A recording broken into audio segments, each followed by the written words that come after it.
So, now on to the main event. This is Frank, and I don't know if I should try pronouncing his last name. Schlichting, right? Or something close? Something close. Something close. And he's been creating a bit of a stir and actually creating a big buzz out there in the World Wide Web. He's got 6,000 subscribers to his YouTube channel where he posts videos of going down in the mines and bringing up the history. And believe me, there's more people out there in the world who know about this area and the history of it, courtesy of this gentleman, than all the other organizations in town combined. I can tell you that right now. So he's going to talk about the mining history in this area. He's not just into going down there, he's researching the mining history. Frank?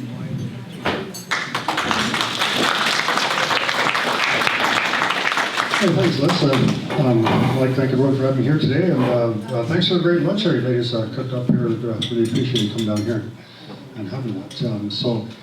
Actually, Les, we're close to about 7,000 subscribers now. But anyhow, so quickly, I'll just kind of tell you a little bit about my background and what we're doing here.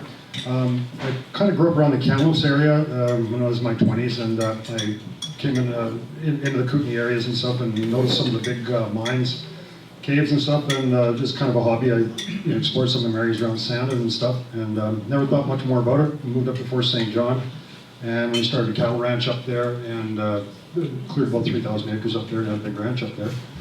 And so we moved down here, retired 2.5 years ago, and I have a small aircraft that I fly around, and I was flying over Phoenix one day, and I'm just really surprised that, you can't really see it in this picture, but on the backside of Phoenix, where the rawhide and the gold drop mines is, it just looks like Swiss cheese. There's huge holes everywhere that you can't see it from the road, but you can see it from the air, and it's really impressive just to see how massive that operation was. So I started talking to some people about it, and I kind of remembered some of the mines that I explored when I was younger, and I became interested in, and I hiked up into the area, into the rawhide and the gold drop mines. To begin with, I was just kind of interested in, just kind of look around and nothing better to do, and started looking at some of these mines. This is the Phoenix mine here, and the Phoenix mine was first mined around the turn of the century. Well, we kind of looked at it was first mined around the turn of the century, and it was basically just a tunnel operation where they said 37 miles of tunnels. I think there was more, and there was a town that started there around 1900, and they had huge mines up there, and all the ore pretty much from Phoenix came into Grand Forks. The Granby Corporation owned the rights to all the mines up there pretty much. So and then what happened was they shut down in 1920, and then in 1956 they started it up as an open pit. So what you see now, where this open pit is, we're flying over, that was from a later mining operation that started in 1956 and shut down in 1978. So yeah, I'll go to the next one, guys. So basically, just kind of start how mining started here and how important it was. There probably wouldn't be, I don't think there would be a Grand Forks here if it wasn't for mining. It was that big of there was nothing much here. In the late 1800s, around 1895, they actually did a little bit of mining here in the 1860s. There was some placer mining around the Rock Creek areas. There was miners that came in from the United States. There was placer gold found in all kinds of places in BC, all the way up to Barkerville and up in the Yukon. And so the miners came in and they worked these shallow deposits around the creeks, the Rock Creek area, and Mount McKinley actually had some gold deposits up there. And then there was nothing really that happened here. There was no roads back then. Obviously, there was no cars or anything in the late 1890s, and they knew there was some gold and copper and silver deposits here, but it wasn't really economical to mine them because the only smelters that they had were down in the United States. So if there was a little bit of high-grade ore, they could put it on a pack horse or something and take it out and put it on ferries. So it had to be really valuable ore, and so they knew there was deposits here, but they weren't really mined. And what happened that really changed all that is back in about 1895, all of a sudden, this was beginning with what's called the copper rush. So what happened was cities all across North America and all around the world, they were getting electrified. So electricity was coming to all these cities, and industrial revolution was underway. So all of a sudden there was a huge demand for metals such as copper, especially copper for electricity, and various other metals that were mined. And so what happened in and the reason that I'm showing this picture is what really revolutionized hard rock mining was invention of explosives. Prior to that, they had black powder back in the 1800s and mid-1800s. It wasn't very powerful. So they invented something called nitroglycerin. It was a high explosives that was invented about in 1860. And it was a Swedish chemist that invented that, but it was very volatile. You could take some nitroglycerin and it was in a glass jar. If you shook it too hard, it would blow up, and it was very volatile. So they didn't use it in mining. Along came Alfred Nobel in about 1860, and he invented a process where he mixed nitroglycerin with sawdust originally, and it made it into a fairly stable substance, and made it into the dynamite sticks you see today. And he invented the blasting cap. So that really revolutionized hard rock mining. So now miners were able to buy dynamite fairly cheaply and put it on a pack horse, whatever, and take it back. And they were able to build roads. It was really instrumental in railway construction. They were able to build roads, break big boulders up, and build these tunnels. So originally, when hard rock mining started, especially in this area, they would have a large deposit. There was all kinds of surface deposits in the Grand Forks area. So, and then miners, what they did is they found these surface deposits of gold, silver, mostly in this area to begin with, and then they would start mining them from the top. They'd dig their way down, and then some of these deposits got to be quite large deposits, so it was very difficult to bring the ore up to the surface very far. So, especially up in Phoenix, there was quite a large deposit there. The Granby Copper Corporation began around very late 1800s. At that time, there was no roads or anything in this area. There was the Dewdney Trail was here, so everything that was brought in here had to be brought in on with horses, with pack trains and stuff like that. So when mining first started, let's see what else we got here. Right, so when mining first started back in, it was kind of started on a pretty small scale. All the steel and everything had to be brought in on horseback through wagons and freight. So this is kind of a typical old mining cart. They brought in just the steel parts for these mining carts, the axles and the bolts and stuff, and then they had the steel for the rails also. Some of the rails were actually made out of wood, some were made out of steel. So everything had to be packed in, and they built all these old carts and stuff right in Grand Forks or in the cities around here. And the reason Grand Forks really took off because in the years between 1895 and about 1920, which they're going to kind of focus on, they were the big years for mining. In the Grand Forks area, around the turn of the century, around the early 1900s, around 1900, 1899, the Granby Corporation, they were mining up at Phoenix. There was a whole bunch of smaller mines there. They bought up all the mines, and they started a big corporation, the Granby Smelting Power Corporation, I think it was called. And there was kind of a bunch of mine owners got together, and they started that company.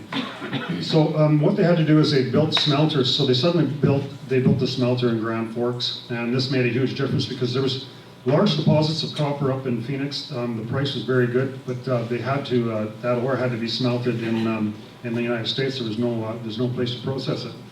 So they did. It was around 1900. It just went crazy around here. They built railways all over the place. Railways come to Grand Forks.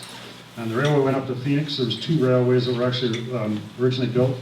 Then the smelters were built. It was the second largest smelter in the British Commonwealth at the time. For those of you that are interested, the largest one was at Antioch, which was the same company that when they moved from Grand Forks they went to Antioch. So this is a huge company, and this is a really big operation. At its height, this the next one there, last. This is just another picture of one of the ore carts that are up there. Let's see what else we got there. Okay, so this is an example of the cart, one of these carts that they built right in Grand Forks, just out of parts. This particular part, there's up in, especially in the Phoenix area and stuff, there's a whole bunch of these old carts.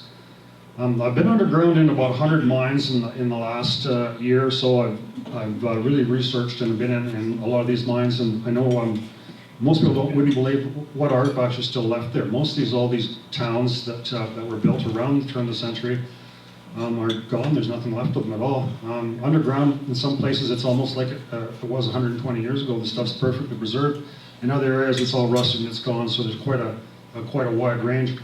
I'm pretty familiar with this type of cart. This is a big cart that was pulled by probably by horse or mules. That was when they first started mining up at Phoenix. And what I did with this cart is I collected all the pieces of steel. I'm pretty familiar with all the axles and all the parts. So I got enough parts to make this, and then I had a sawmill that milled up all the wood. And I built this cart as it would have been 120 years ago, but it's essentially a new cart. I sandblasted all the metal pieces and the axles and everything, and restored that cart. The other thing that Grand Forks is pretty famous for is something called the Granby cart. I don't know if we have one of those or not there, Les. Yeah, so the Granby Corporation, they started the smelter up here in Grand Forks, and they built a big machine shop, and things really changed around 1900 because all of a sudden there was railways coming right to Grand Forks. They could get stuff from all over the world to actually come right to Grand Forks. It was horse and buggy in 1895, and all of a sudden we had railways. So there was no cars, obviously, but railways brought in everything. So suddenly they were able to bring in steel and machinery and all that kind of stuff. So the smelter was built in Grand Forks, and they invented this car, and it was a revolutionary car that really improved mining. And what it basically is it has a couple wheels on this side here, and this cart comes on. This kind of goes on the side. It's kind of a bridge, so the cart comes along, and then the wheels tip the cart up. So by this time they had underground trains, locomotives, and electric locomotives in Phoenix. So the train would pull the ore cart along, and it would actually tip itself and open, and it would dump itself. Where the old cart that I had, you actually had to manually tip it and winch it over. So that was very productive to do that.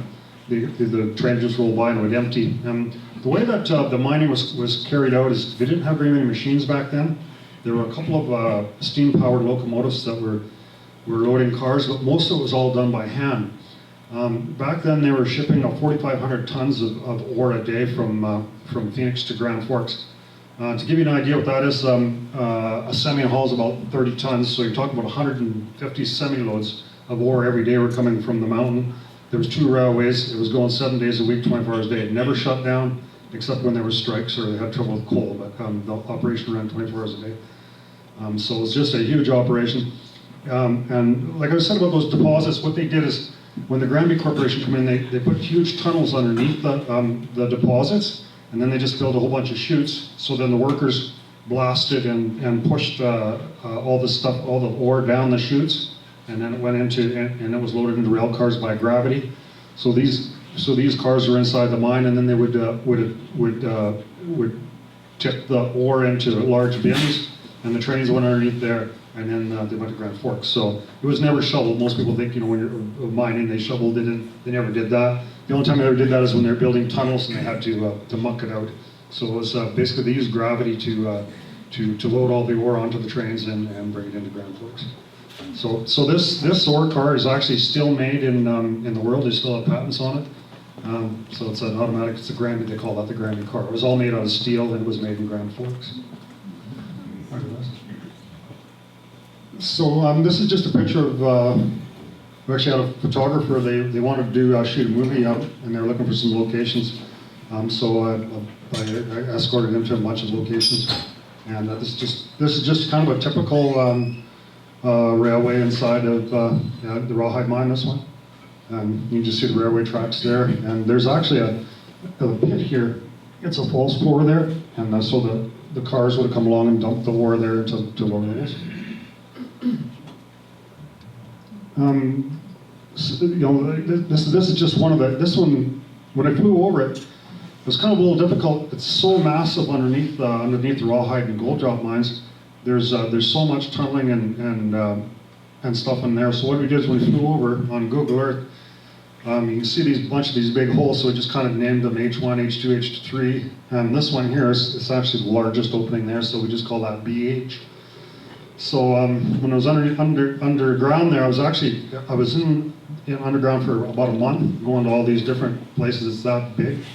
And then what I find is I go into a tunnel, I go in somewhere and I follow a railway in somewhere, and I was saying, oh, I've been here before. And then I come back out, and it's so confusing. There's 7 levels in the main part of this gold drop mine, and there's many huge stopes. A stope is just an area that's been mined out. The stopes are up to a half mile long and up to 80 feet high. They're just huge caverns where all this ore came from. So what I did is I had some paint, and every time I go to a tunnel and it ended and I come out, didn't go anywhere, I just put an X there. And then I ended up using a whole case of paint in the month I was there, and I still didn't find all the exits. So most of it's kind of marked out pretty good, where I kind of know my way around. So this one here is called BHS. So you see me stand there. So that's probably about 60 feet tall, that part of that. Okay, Les. This is a picture actually of the Greenwood smelter. So the Greenwood smelter, I believe some of the ore from Phoenix went to there. I think one of the mines, Granby didn't own everything, but most of the stuff in the Mother Lode, it was a pretty fair-sized producer just north of Greenwood. It's called the Mother Lode mine. Now, the interesting thing about Greenwood is there's actually quite a bit of stuff left there. There's nothing left in Grand Forks, but Greenwood, I talked to the mayor of Greenwood about this, and they're planning on actually doing something. It is actually a park. The city owns it. There's a park in the middle of it, but it's just overgrown, and they're really not taking any advantage of the tourism potential of it. There's quite a few parts of the ovens and stuff, and there's quite a machinery, and there's something called the Hell's Bells, which are kind of interesting. They have a big, when they do the smelting, the slag which is left over, they just heat up the copper and the ore, and they put some flux in it, and then the copper runs off, and then what's left is just the host country rock and stuff that's left there, and it's poured into big pots, and it was dumped in there, and that's what slag is. And at the very end, I think what happened was they kind of shut it down. Normally, it's red hot, and it just gets dumped over, and it doesn't make the bell. And I think when they shut the smelter down, that it got cooled off there, and then when they finally salvaged the slag pots, then they were still full of the slag, and they dumped them. That's why they're there. I don't think that would normally be like that. But anyways, just a tremendous tourism thing. It's just a really nice place to walk around. It just needs to be cleaned up a little bit, and tourists could walk around there, and it really should be done. I think there's not much else going on in Greenwood. I think tourism has been interested in them, and it'd be nice to see them. Really, the trees are just growing in between all the buildings and foundations. It wouldn't be that much work to just cut all the trees out and make a little trail around there. Does anyone might want to try to guess what this might be?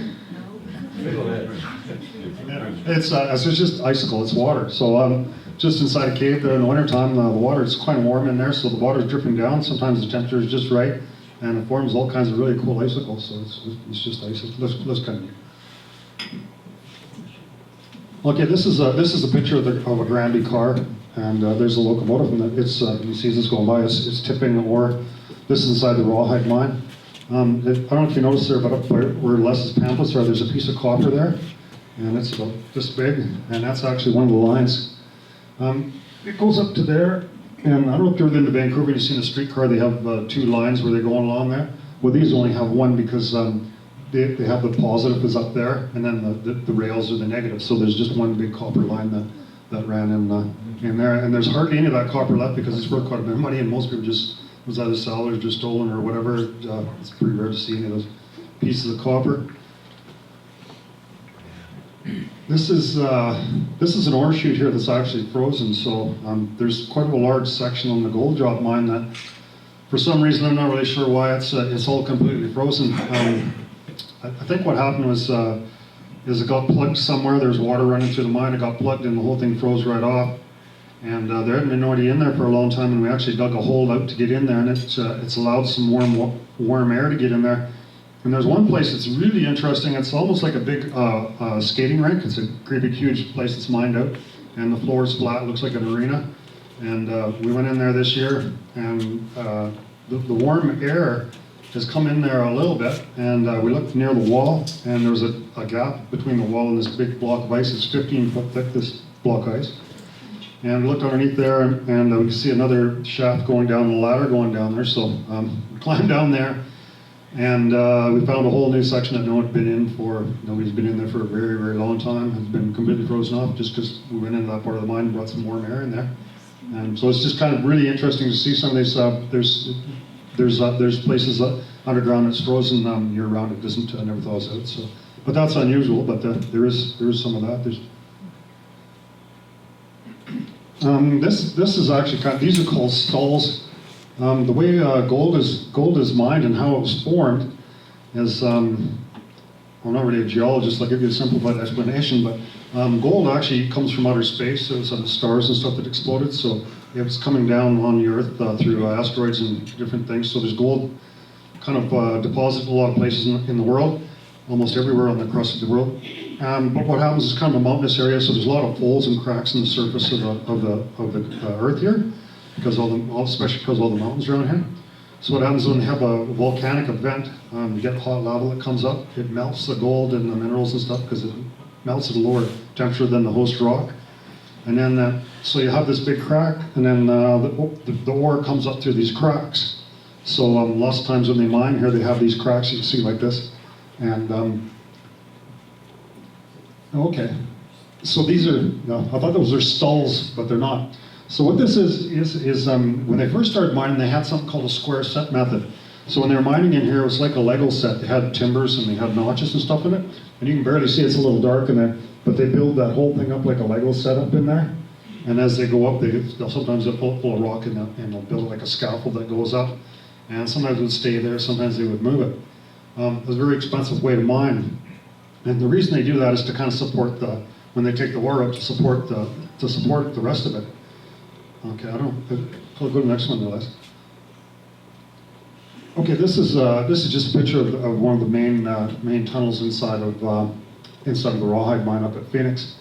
I was kind of hoping that I didn't have my order maybe the way I could have had it. We'll tell you later. But so around 1900 or a little after 1900, 1903, 1905, they quit mining with the square set method and they switched to another method called a pillar method.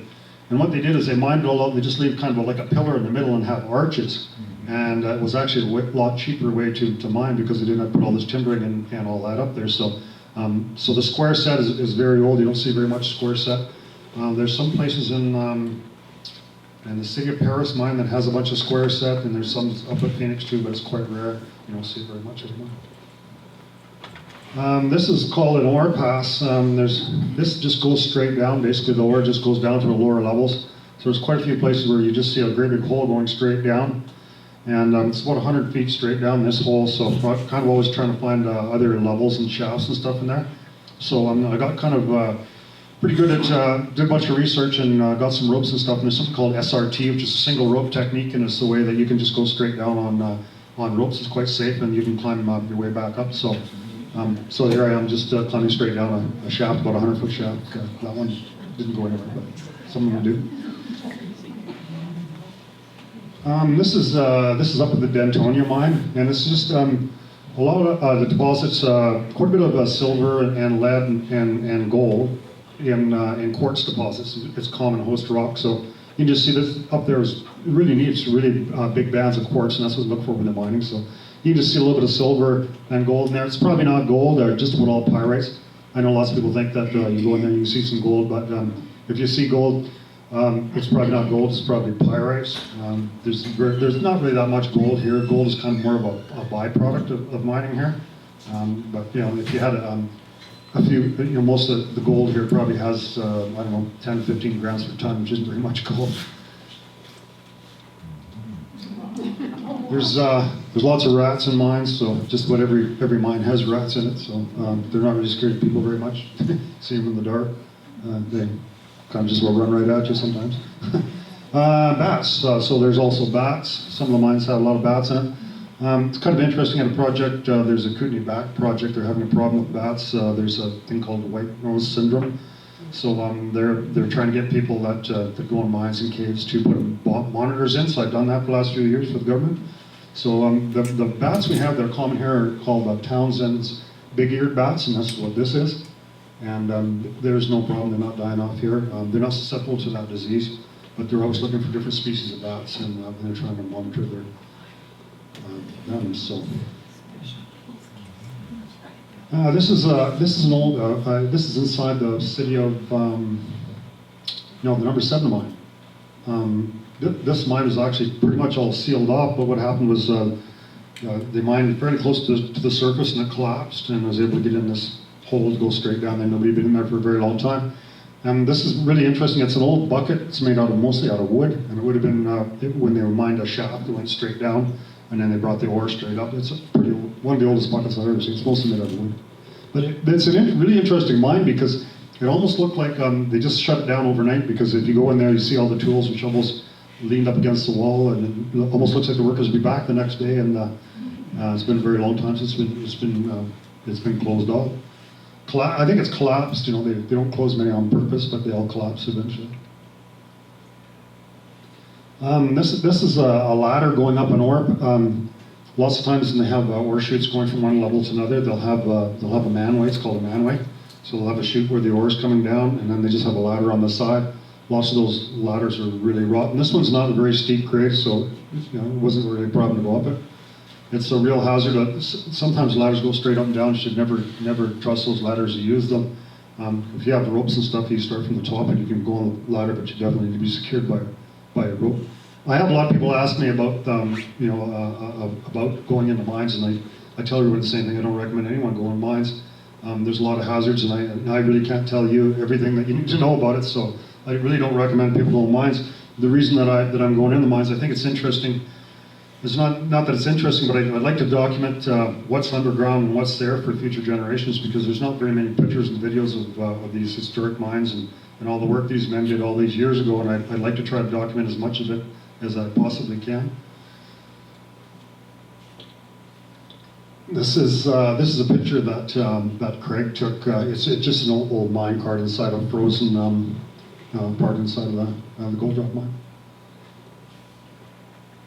This is a picture of the train that took ore from Phoenix down to Grand Forks. I'm not sure if that's the CPR or the GNR line, one or the other.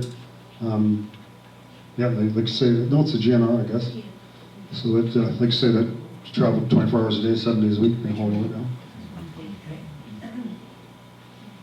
This is a picture of the tramway bore. I don't know if many people heard of that, but back around 1907, they convinced the city of Greenwood that they had to build a tunnel from Greenwood to Phoenix.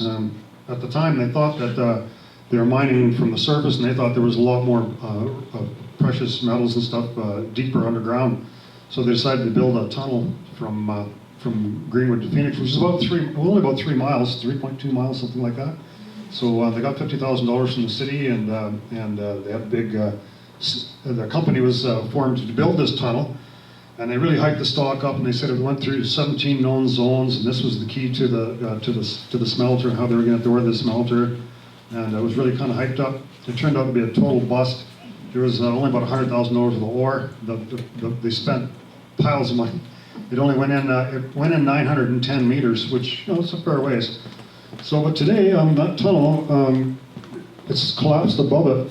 It's possible to go right in it. If you go on Bertha Street in Greenwood, you go up there, it's a 5-minute hike up there, and you can walk right in there. There's about 3 or 4 feet of water in the beginning of the tunnel as you go in. It's not really that interesting of a historical thing, because it's just a straight hole that goes back into the mountain.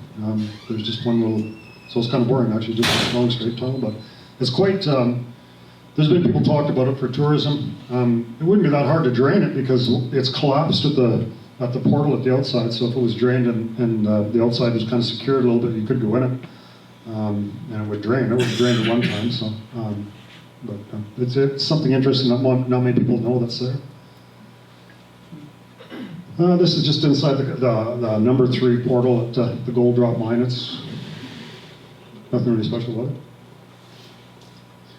This is some of the miners' graffiti. You see a lot of that, especially when a tunnel was finished at the end. Lots of times the miners would write their names on it. And the way it was written, they had carbide lamps that were very common around the turn of the century. Everyone had carbide lamps. And the way carbide lamp works is there's two containers in there. One has carbide at the bottom, and you put water in the top. The water drips into the carbide, and it makes a gas, a settling gas, and then you light that up. And then the way they did this writing is it's kind of almost like a Bic lighter. You just hold it against the wall, and it makes a black smoke comes out of there. So they use that to write in there. Some of them are actually very good artists. I don't have a picture, but there's some chickens and different things or whatever in there that they did. It's kind of interesting to see. But I know a lot of people that follow my channel. They look at all these names and they research them all, and they tell me this guy lived in Greenwood and he died here and there or whatever. So Kind of interesting, some of the names of some of the miners that work there.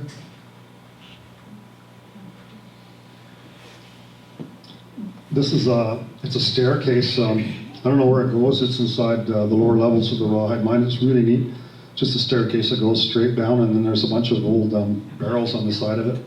It's really rough. You got to be really careful when you're walking up and down it, but it doesn't really go anymore. Anyways, this is a drum. This barrel here looks like it was just put there. It's perfectly solid. It's way inside the rawhide mine. There's a great big pool. It looks almost like that frozen section, except this one's just a big pool. It's like a big rink with a big swimming pool in. And we tried to get further back into it, but it doesn't seem to go anywhere. This is a train that's inside. Well, I don't know if you want to call it a train or not. There's no locomotive. There's 10 cars. They're all hitched together. And these are the very old cars that were built around the early 1900s, before the Granby car came out. So what happened was they became obsolete when the Granby car came out. They were all made out of metal and they were self-dumping. These were the old cars. So they had an old unused siding way inside the mine, and they just pushed them in there and left them in there. So there's 10 cars. They're all hitched together, and they're pretty rusty and stuff. But it's kind of neat to see them all sitting there. We still do that today. So this kind of brings up another issue, I guess. There's been some talk about trespass and all that kind of stuff about going into some of these mines. Most all mines are on Crown property, and there's the mineral rights are owned by companies or individuals that have the mineral rights.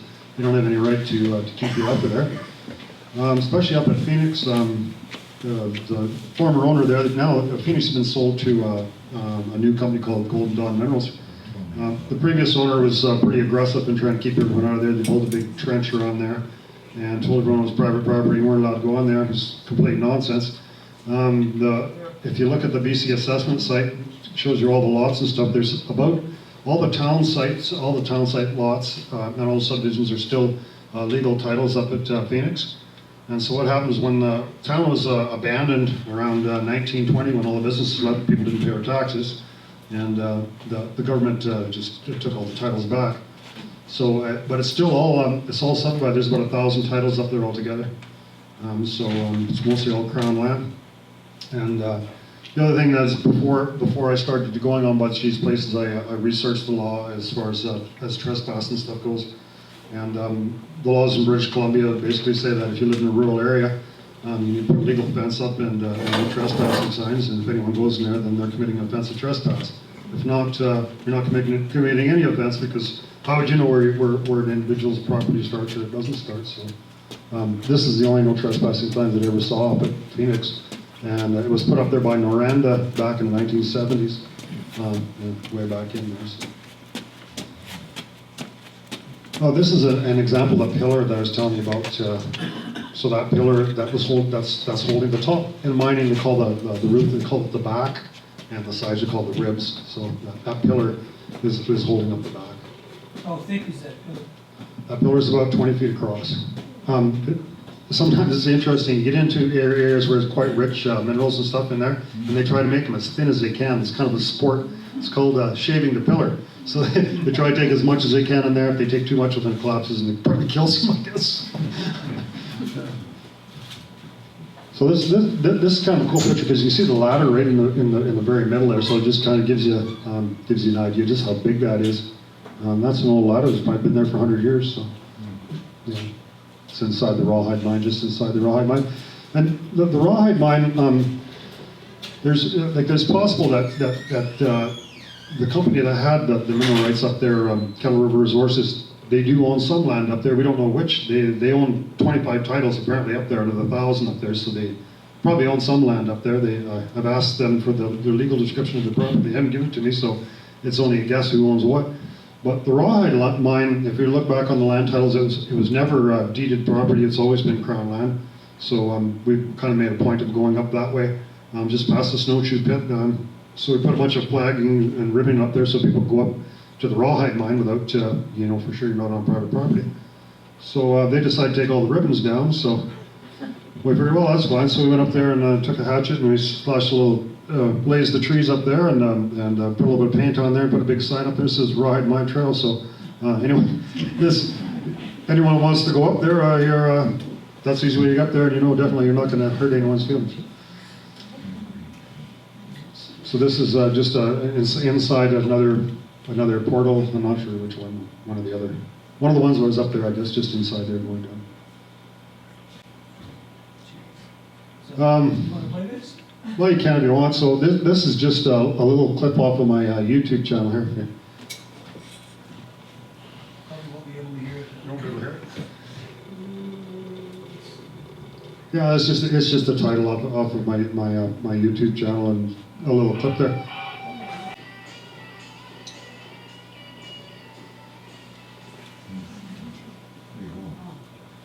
Okay, so kind of moving forward, what I'm endeavoring to do now is I'm starting a museum. So we've got quite a bit of stuff that we found from different areas and stuff that we bought, and some stuff has been donated to me. So I've got mine cars, the ones that I built, other ones, and a locomotive, other stuff. And so I've got a large shop, about 4,000 square feet, so we're actually buying stuff that we can find, and we're planning on opening up a museum in the future. What we'd like to do is build a railway track that goes around our shop and build an ore bin and some tramways. There's quite a few we're going into the Silverton area. There's lots of tramway parts and stuff, so we want to build a tramway and have it so you can dump ore into the ore bin and then pull a mine car in there and just kind of do a demo and show people how all this stuff worked. So pretty much all the stuff that was in underground that they didn't have diesel powered stuff because of fumes. So there was two common things. They had electric trains, and they also had air compressed. A lot of stuff was run on compressed air because they use drills in all the mines and stuff. It was all air powered. Always was. They use that for doing their drilling and stuff. So. I don't know what else is there, Les? That's it. That's the last one. Okay, so I guess that's about it. I don't know if anyone had any questions. What do you anchor yourself to when you're taking your own stuff? I keep on thinking about that when I watch that. Well, usually what do I anchor myself to? Usually there's usually a tree or something. Sometimes I make something called a deadman, where you just take a big rock and then you tie it around a big rock and then just pile a whole bunch of other rocks around it. I usually try to tie it to a few different places because if you fall down, most people think if you're going down them steep shafts, the big hazard is falling down. It's not really. The big hazard is something falling on you because your rope is coming down, the collar's loose. If there's just a baseball-sized rock 50 feet up and it hits you, it's going to do some damage to you. So, I do now. Actually, I had a problem with that. I have a Helmanella. What was it? Because it's hard to keep that light on there. So, I got smacked in the head once, and I've got Helmanella. You just answered one question, but do you go by yourself all the time? I did go by myself quite a bit. The problem is that I've done a fair bit of this, so I'm pretty aggressive. I go into deep water, I go through water, wade through water, swim, or do whatever, and lots of people are kind of a little bit squeamish about going too far in. So if I take some people in there and they say, oh, we don't want to go, then I kind of wasted my day. So, but I've got a guy that's from Prince George that did a whole bunch of filming with me, and he'll go just about anywhere I will. So. So I do.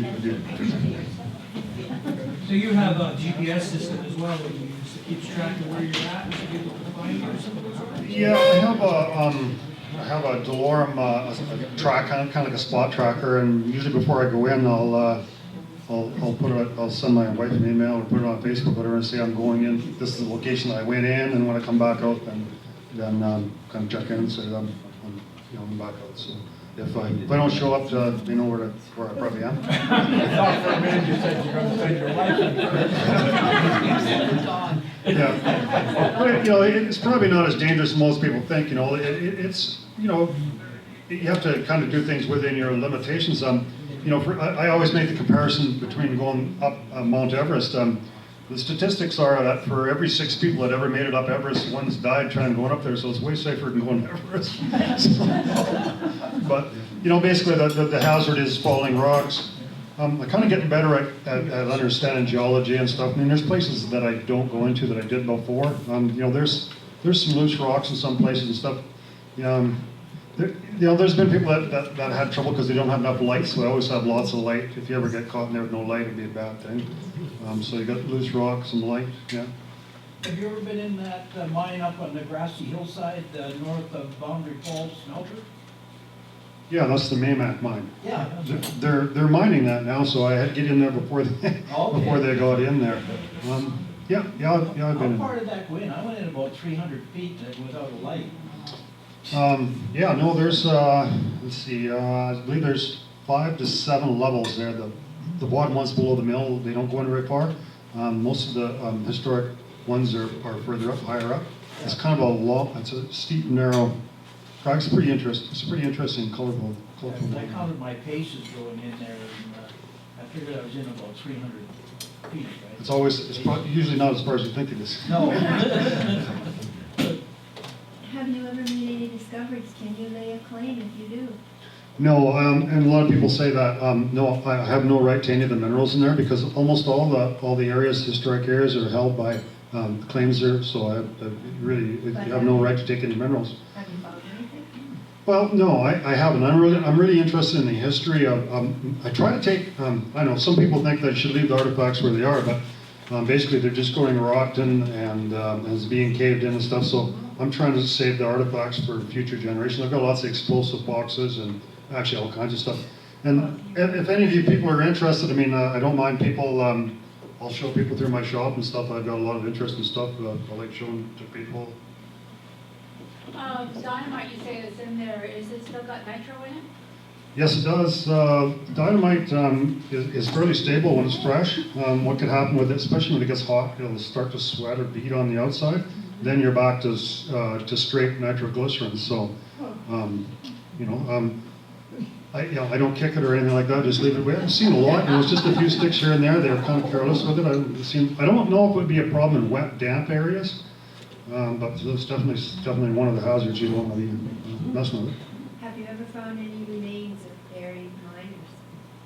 I haven't found any of those. I kind of wondered about it because I'm in the Yankee Boy there, and there's a bunch of cave-ins, and we're digging through it. And I know a lot of people did die in some of those mines, and I don't know how hard they looked for the remains if they didn't show up at the end of the shift. It really lasts so long anyway. Yeah, one thing we do see a lot is deer. I've seen about 4 big bucks in there, and I've never seen a doe in there. I think maybe females are smarter. I don't know, but for some reason they get in there, and yeah, you see some big bucks in the skulls and remains of them. Do cell phones work in the ground? No, cell phones won't work in the ground, and neither will spot trackers or anything else. One thing does work. Well, they do work for one thing.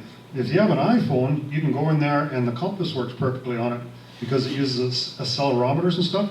So in your mapping, you can use it for directions and stuff, but you won't get a signal when you put it down. Okay, well, if that's it.